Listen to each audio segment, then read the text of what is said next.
অপমানিত করা হয়েছে, কেন তার স্বীকৃতি নেই, কেন যিনি স্বাধীনতার ঘোষণা দিয়েছিলেন জিয়াউর রহমান সাহেব তার স্বীকৃতি নেই। আমরা জাতি হিসাবে কৃতজ্ঞ জাতি, কিন্তু একটা দল, বিশেষ করে একটা গোষ্ঠীও না, একটা পরিবার জাতিকে কৃতজ্ঞতা ভুলিয়ে দিয়েছিল। স্বাধীনতার সমস্ত অবদান, ক্রেডিট হাইজ্যাক করে একটি পরিবারের সম্পত্তিতে পরিণত করা হয়েছিল।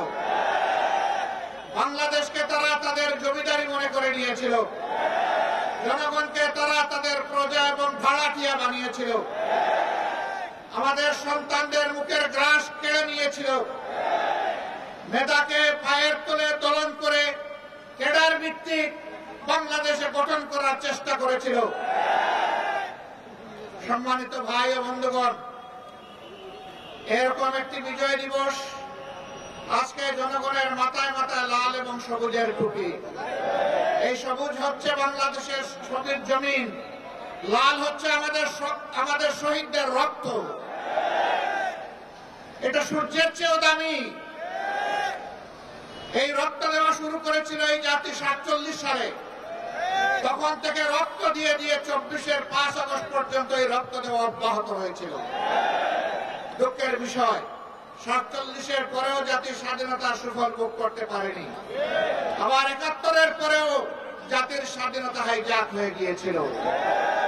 আজ পর্যন্ত কোনো জবাব নাই এই জাতির সামনে, কেন সেদিন মুক্তিযুদ্ধের সর্বাধিনায়ক পাকিস্তানি আর্মির আত্মসমর্পণ অনুষ্ঠানে থাকতে পারলেন না, কেন তাকে পদে পদে অপমানিত করা হয়েছে, কেন তার স্বীকৃতি নেই, কেন যিনি স্বাধীনতার ঘোষণা দিয়েছিলেন জিয়াউর রহমান সাহেব তার স্বীকৃতি নেই। তারা সকলের অবদানকে ম্লান করে, আমি আগেই বলেছি, একটা পরিবারের সম্পদে পরিণত করেছিল বাংলাদেশের স্বাধীনতাকে। মুক্তিযুদ্ধের চেতনার নামে তারা জাতিকে শোষণ করেছে, ধোঁকা দিয়েছে, জাতির উপর জুলুম করেছে, জাতির অধিকার কেড়ে নিয়েছে, জাতিকে দাসে পরিণত করেছে।